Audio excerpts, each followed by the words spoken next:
শেখ মুজিবুর রহমান, যাকে পাঠ্যপুস্তক আর ইতিহাসের মাধ্যমে আমাদের কাছে হিরো হিসেবে তুলে ধরা হয়েছে, সেই শেখ মুজিব যে ছিলেন প্রকৃতপক্ষে একজন স্বৈরাচার, সেই জিনিসটাই আজকের ভিডিওতে আমি আপনাদের সামনে তুলে ধরব।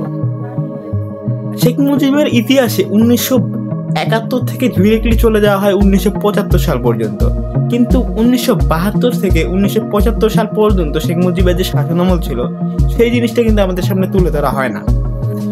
এখন আসি মূল পয়েন্টে। 1972-এ শেখ মুজিব দেশে ফেরার পরে তার হওয়ার কথা ছিল রাষ্ট্রপতি, কিন্তু সে ভালো করেই জানতো যে বাংলাদেশের শাসন ব্যবস্থায় রাষ্ট্রপতির থেকে প্রধানমন্ত্রীর ক্ষমতা অনেক বেশি। তাই সে তাজউদ্দিন আহমেদকে সেখান থেকে সরায় নিজে প্রধানমন্ত্রী হয়ে যায় এবং সৈয়দ নজরুল ইসলামকে রাষ্ট্রপতি পদ থেকে সরায় আবু সাইদ চৌধুরীকে রাষ্ট্রপতি পদে দায়িত্ব পায়। সে এই যে ভোট চুরির ইতিহাসের যাত্রা, সেটা শুরু হয় মূলত 1973 সালের নির্বাচনের মাধ্যমে। তাজউদ্দিন আহমেদের কন্যা শারমিন আহমেদ, তাজউদ্দিন আহমেদ একজন পিতা ও একজন নেতা, এই গ্রন্থে স্পষ্টভাবে উল্লেখ করেছে যে 1973 সালের নির্বাচনে আওয়ামী লীগ এবং শেখ মুজিব প্রত্যক্ষভাবেই ভোট চুরির সাথে জড়িত ছিল।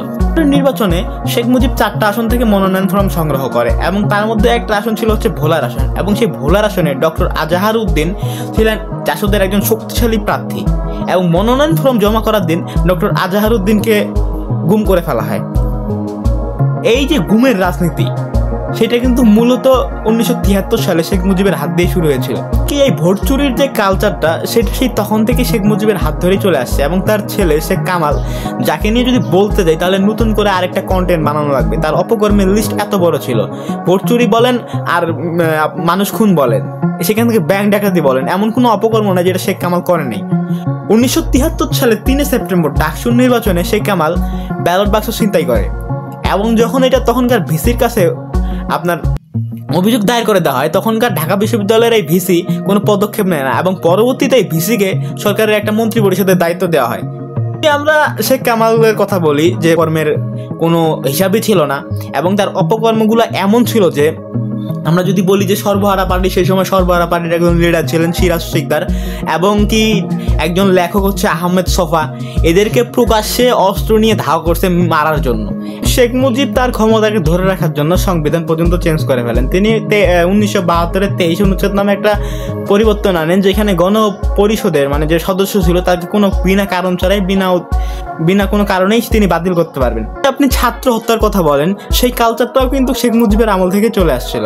1973 সালের 1 জানুয়ারি ভিয়েতনামে যখন মার্কিন সেনারা অবৈধভাবে হামলা চালায়, সেটার প্রতিবাদে ছাত্র ইউনিয়ন একটা বিক্ষোভ মিছিল বের করে, এবং এই বিক্ষোভ মিছিল যখন মার্কিন তথ্য কেন্দ্রের কাছাকাছি যায়, পরিস্থিতি একটু বেগতিক হয়। ছাত্র ইউনিয়নের নেতারা মার্কিন পতাকা সরিয়ে সেখানে ভিয়েতনামের পতাকা তোলে, এবং এই এক পর্যায়ে পুলিশ সেই ছাত্র জনতার উপরে শেখ মুজিবের নির্দেশে গুলি চালায়, এবং এতে 2 জন ছাত্র মারা যায়। তো সেই ছাত্র মারার ট্রেন্ডটা কিন্তু শেখ হাসিনা তার বাপ শেখ মুজিবের কাছ থেকে শিখে আসছে। 74-এর দুর্ভিক্ষের কথা বলি, তাহলে আমরা জানি যে সেইবার কিউবার পক্ষ নেওয়ার কারণে বাংলাদেশের উপরে আমেরিকা স্যাংশন দেয়, এবং যুদ্ধ বিধ্বস্ত দেশ ছিল, এই পরিস্থিতি কেমনে সামলাবে, যার ফলস্বরূপ 1974-এর আপনার যে দুর্ভিক্ষ দেখা যায়। কিন্তু এই 1974-এর দুর্ভিক্ষের মূল কারণ কিন্তু এটা ছিল না।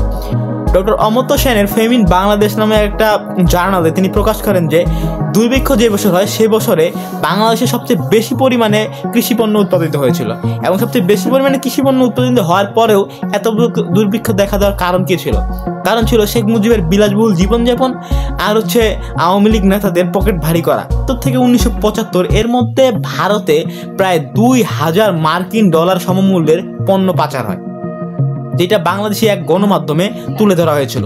তিনি তখন তার ক্ষমতাকে ধরে রাখতে তিনি বাকশাল কায়েম করার চেষ্টা করেন, কিন্তু তার কিছুদিন পরেই তার মৃত্যুবরণ হওয়ার কারণে বাকশালটা পরে আর প্রতিষ্ঠিত হতে পারে না। শোয়েব ফারুক বলেছিল যে আমরা পাকিস্তানের দাসত্ব থেকে মুক্তি হয়েছি, কিন্তু ভারতের দাসত্বে বন্দী হওয়ার জন্য নয়। অনেকেই জানে না যে পাকিস্তানের তালিকাভুক্ত 195 জন ওয়ার অফ প্রিজন, মানে যাদেরকে যুদ্ধ সময় বাংলাদেশের মানুষের উপর অমানবিক নির্যাতনের কারণে যে সব 195 জন পাকিস্তানিকে বাংলাদেশে আটক করে রাখা হয়েছিল, আমাদের মহান শেখ মুজিব সেই 195 জনকে একবারে আপনার মুক্তি দিয়ে দেয়, ক্ষমা প্রদান করে দিয়ে দেয়। আসলে ফ্যাসিজমের জন্মই দিয়েছে শেখ মুজিব বাংলাদেশে, এবং সেটাকে শৈল্পিক পর্যায়ে নিয়ে গেছে তার কন্যা শেখ হাসিনা।